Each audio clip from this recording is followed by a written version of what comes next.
In het begin heb ik als je vrouw mijn ideaal gezien in jou.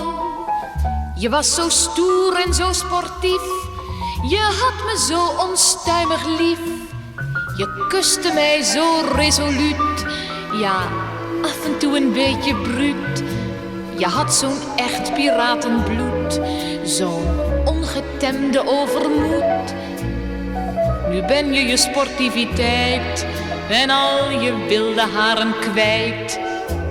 Mijn ridder van het eerste uur, jouw slank figuur werd op den duur het welgedane proza van de goed geslaagde zakenman.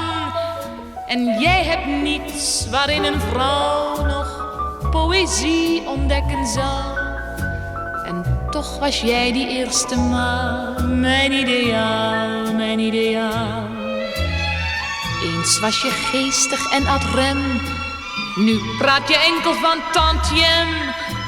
Thuis maak je ruzie om een cent, maar in je club, de vlotte vent, daar komen vrienden naar je zin, met net zo'n dubbele onderkin.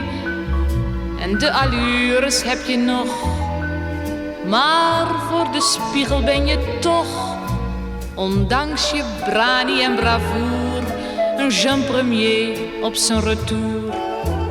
Je komt naar huis toe elke dag, een moede man vol zelfbeklag, en geeft een lauwe kus uit sleur. Jij, eens mijn vurige charmeur, mijn Cyrano de Bergerac, wenst dat ik flensjes voor hem bak. Wat werd je burgerlijk banaal, mijn ideaal, mijn ideaal. Je bent zo ijdel als een pauw en sloopt je uit voor elke vrouw.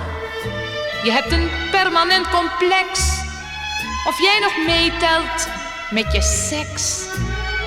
Je cultiveert je dunne haar en parfumeert het veel te zwaar.